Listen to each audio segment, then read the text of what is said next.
नमस्कार दोस्तों, मैं राकेश पीएससी एकेडमी से। आज हम प्राचीन भारत के इतिहास में बौद्ध धर्म के अंतर्गत डिस्कस करने जा रहे हैं बुद्ध पूर्णिमा या वैशाख पूर्णिमा। इस दिन मनाया जाता है प्रतिवर्ष बुद्ध महोत्सव।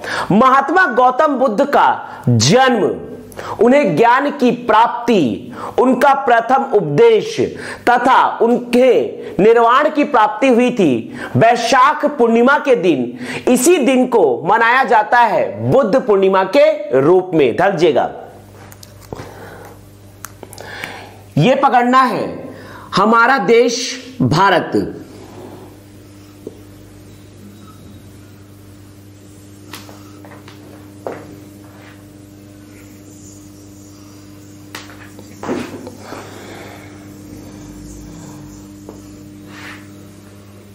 यह आपका पकड़ना है पाकिस्तान ऑक्यूपाइड कश्मीर, आजाद कश्मीर। यह आपका है जम्मू कश्मीर, लद्दाख, अक्साई चीन, पंजाब, हरियाणा, हिमाचल प्रदेश। यह आपका है मध्य प्रदेश, राजस्थान, गुजरात।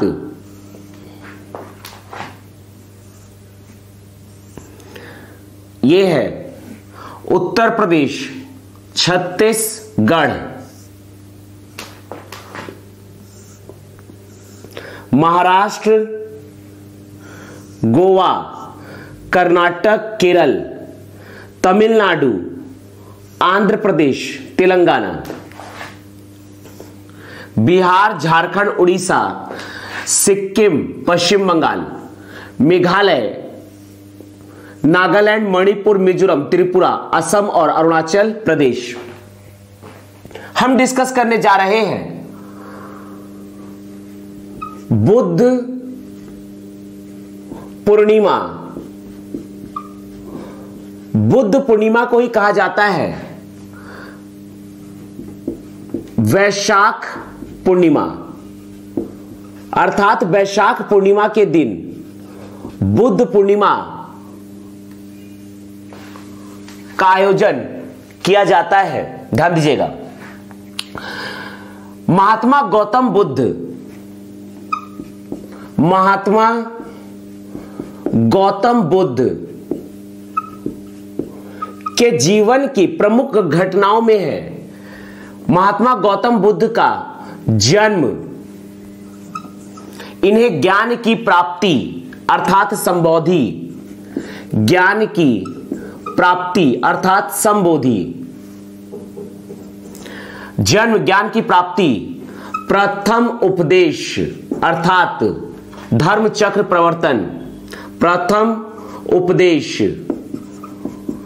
तथा महात्मा गौतम बुद्ध की मृत्यु अर्थात निर्वाण, महापरिनिर्वाण, ये चारों घटनाएं हुई थी वैशाख पूर्णिमा के दिन। वैशाख पूर्णिमा के दिन, इसीलिए वैशाख पूर्णिमा को ही माना जाता है बुद्ध पूर्णिमा। वैशाख पूर्णिमा को ही कहते हैं बुद्ध पूर्णिमा। और बुद्ध पूर्णिमा के शुभ अवसर पर प्रतिवर्ष भारत के कई स्थानों पर, गौतम बुद्ध से संबंधित कई स्थानों पर बुद्ध महोत्सव का आयोजन किया जाता है। ध्यान दीजिएगा, तो बुद्ध महोत्सव अगला हम डिस्कस करने जा रहे हैं बुद्ध महोत्सव। बुद्ध महोत्सव का आयोजन किया जाता है, यह है नेपाल। नेपाल में बुद्ध महोत्सव का आयोजन किया जाता है लुम्बिनी कपिलवस्तु में। लुम्बिनी कपिलवस्तु नेपाल में बुद्ध महोत्सव का आयोजन किया जाता है।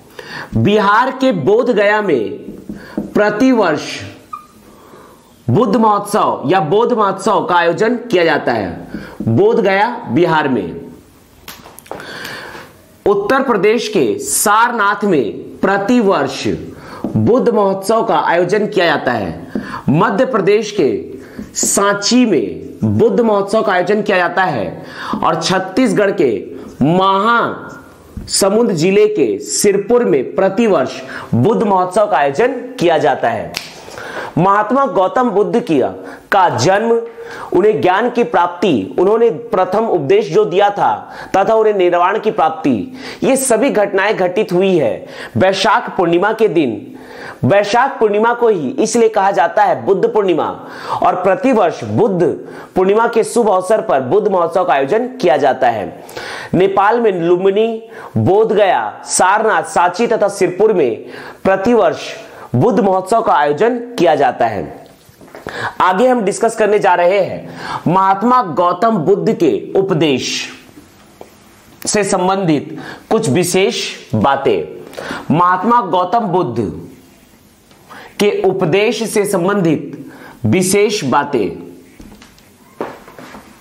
ध्यान दीजिएगा। गौतम बुद्ध के उपदेश, गौतम बुद्ध के उपदेश, महात्मा गौतम बुद्ध के उपदेश से संबंधित हम कुछ विशेष बातों को ध्यान देने जा रहे हैं। यह आपका पकड़ना है सारनाथ। सारनाथ में, यह आपका पकड़ना है सारनाथ। सारनाथ में स्थित है ऋषिपत्तनम या मृगदाव आश्रम। ऋषिपत्तनम, ऋषिपत्तनम या मृगदाव आश्रम, यहां पर महात्मा गौतम बुद्ध ने अपना प्रथम उपदेश दिया था। यहां पर महात्मा गौतम बुद्ध ने अपना प्रथम उपदेश दिया था। ध्यान दीजिएगा, महात्मा गौतम बुद्ध के उपदेश की भाषा, महात्मा गौतम बुद्ध के उपदेश की भाषा है पाली। महात्मा गौतम बुद्ध के उपदेश की भाषा थी पाली। पाली भाषा में महात्मा गौतम बुद्ध ने उपदेश दिया था। पाली भाषा में महात्मा गौतम बुद्ध ने उपदेश दिया था। ऋषिपत्तनम या मृगदाव आश्रम में महात्मा गौतम बुद्ध ने अपना प्रथम उपदेश दिया था, जिसे कहा जाता है धर्म चक्र प्रवर्तन। धर्म चक्र प्रवर्तन। और यहां पर प्रथम उपदेश का शीर्षक था, प्रथम उपदेश का शीर्षक था आचरण की शुद्धता। आचरण की शुद्धता या पवित्रता, आचरण की शुद्धता। और इस प्रकार से प्रथम उपदेश पाने वाले प्रथम शिष्य थे कौंडिन्य वप्पा भादिया महानामा अस्सागी। कौंडिन्य वप्पा भादिया महानामा अस्सागी। कौंडिन्य वप्पा भादिया महानामा अस्सागी। महानामा अस्सागी। कौंडिन्य वप्पा भादिया महानामा अस्सागी। तो महात्मा गौतम बुद्ध के उपदेश से संबंधित पहला उपदेश उन्होंने दिया था सारनाथ स्थित ऋषिपत्तनम या मृगदाव आश्रम में। प्रथम उपदेश को कहा जाता है धर्म चक्र प्रवर्तन। प्रथम उपदेश का शीर्षक था आचरण की शुद्धता। और महात्मा गौतम बुद्ध के प्रथम उपदेश पाने वाले शिष्य थे कौंडिन्य वप्पा भादिया महानामा अस्सागी। महात्मा गौतम बुद्ध ने अपना अंतिम उपदेश दिया है, यह पकड़ना है उत्तर प्रदेश के कुशीनगर में। कुशीनगर, मल्ल राज्य की राजधानी कुशीनगर में महात्मा गौतम बुद्ध ने अपना अंतिम उपदेश दिया और उन्होंने निर्वाण की प्राप्ति की। महात्मा गौतम बुद्ध ने अपना अंतिम उपदेश दिया है उत्तर प्रदेश के कुशीनगर में और अंतिम उपदेश पाने वाले शिष्य थे सुभद्र। अंतिम उपदेश पाने वाले शिष्य थे सुभद्र। महात्मा गौतम बुद्ध के द्वारा अंतिम उपदेश पाने वाले शिष्य थे सुभद्र। ध्यान दीजिएगा, आगे पकड़ना है, यह पकड़ना है कोसल राज्य की राजधानी श्रावस्ती। यह पकड़ना है कोसल राज्य की राजधानी श्रावस्ती। यह है श्रावस्ती। श्रावस्ती। कोसल राज्य की राजधानी श्रावस्ती। कोसल राज्य की राजधानी श्रावस्ती। कोसल राज्य की राजधानी श्रावस्ती में महात्मा गौतम बुद्ध का सबसे ज्यादा 21 वर्ष व्यतीत हुआ है और यहीं पर महात्मा गौतम बुद्ध ने सर्वाधिक उपदेश दिए हैं। महात्मा गौतम बुद्ध ने अपने जीवन काल के सर्वाधिक उपदेश कोसल राज्य के श्रावस्ती में दिया है। कोसल राज्य के श्रावस्ती में महात्मा गौतम बुद्ध का सर्वाधिक उपदेश हुआ है। महात्मा गौतम बुद्ध के उपदेश। महात्मा गौतम बुद्ध के उपदेश की भाषा थी पाली। महात्मा गौतम बुद्ध का प्रथम उपदेश हुआ है ऋषिपत्तनम या मृगदाव आश्रम सारनाथ में। प्रथम उपदेश का शीर्षक था आचरण की शुद्धता और प्रथम शिष्य इस प्रकार से हुए कौंडिन्य वप्पा भादिया महानामा असागी। महात्मा गौतम बुद्ध का अंतिम उपदेश हुआ है कुशीनगर, मल्ल राज्य की राजधानी कुशीनगर में और अंतिम उपदेश पाने वाले शिष्य थे सुभद। महात्मा गौतम बुद्ध का सर्वाधिक उपदेश हुआ है श्रावस्ती, कोसल राज्य की राजधानी श्रावस्ती में। आगे हम डिस्कस करने जा रहे हैं बौद्ध धर्म के अनुयायी शासक अर्थात बौद्ध धर्म को अपनाने वाले प्रमुख शासक। ध्यान दीजिएगा, भारतवर्ष के प्रमुख शासक जिन्होंने बौद्ध धर्म को अपनाया था या बौद्ध धर्म को उन्होंने संरक्षण प्रदान किया था। तो आगे हम डिस्कस करने जा रहे हैं बौद्ध धर्म के अनुयायी शासक या बौद्ध धर्म के संरक्षक शासक। ध्यान दीजिएगा, बौद्ध धर्म के अनुयायी या संरक्षक शासक।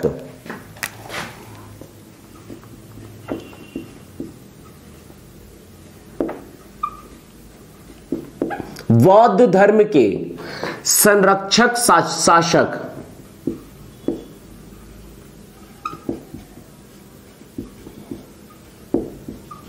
या अनुयायी शासक।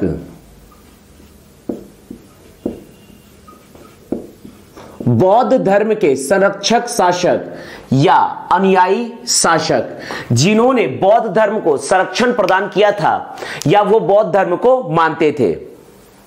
बौद्ध धर्म के अनुयायी शासक या बौद्ध धर्म के संरक्षक शासक। ध्यान दीजिएगा, यह हम डिस्कस करने जा रहे हैं।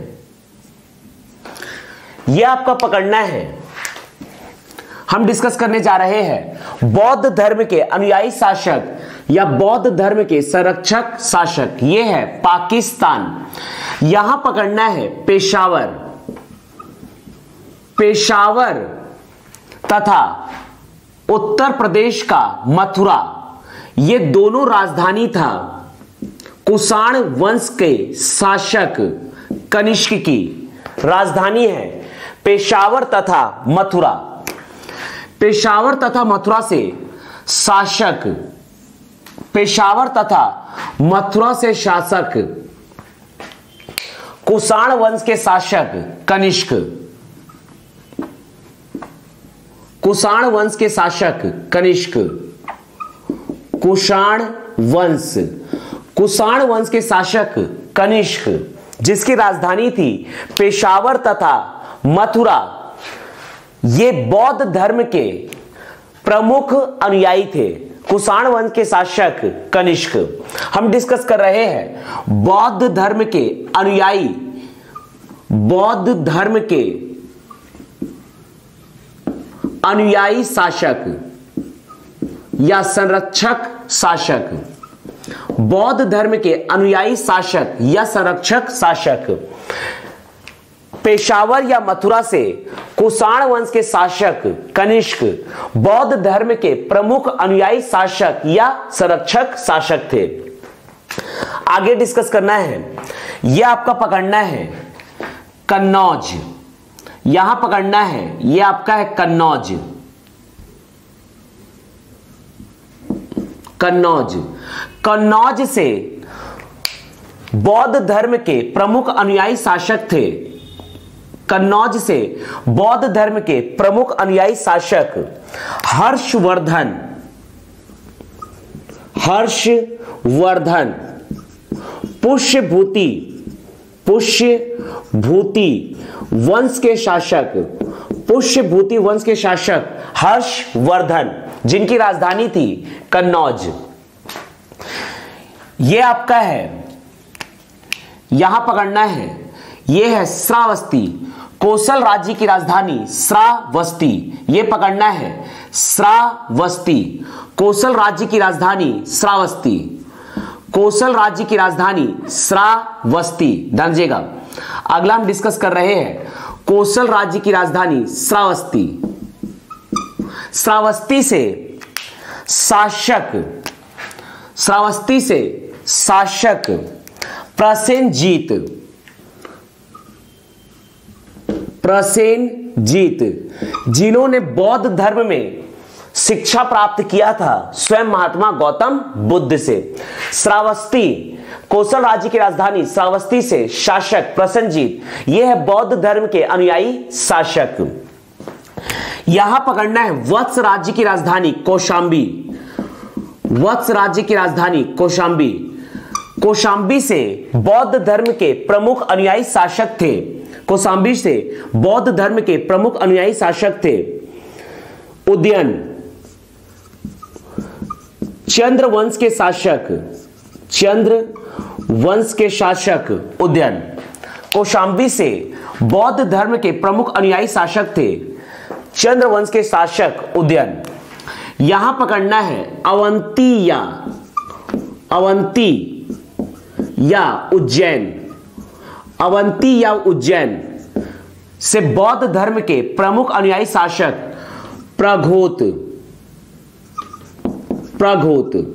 अवंती या उज्जैन से बौद्ध धर्म के प्रमुख अनुयायी शासक थे प्रघोत। ध्यान दीजिएगा,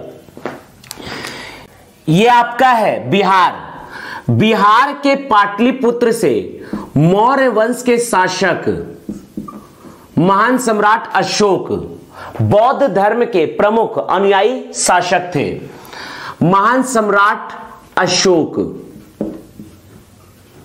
मौर्य वंश के शासक, मौर्य वंश के शासक महान सम्राट अशोक पाटलिपुत्र पटना से बौद्ध धर्म के प्रमुख अनुयायी शासक थे।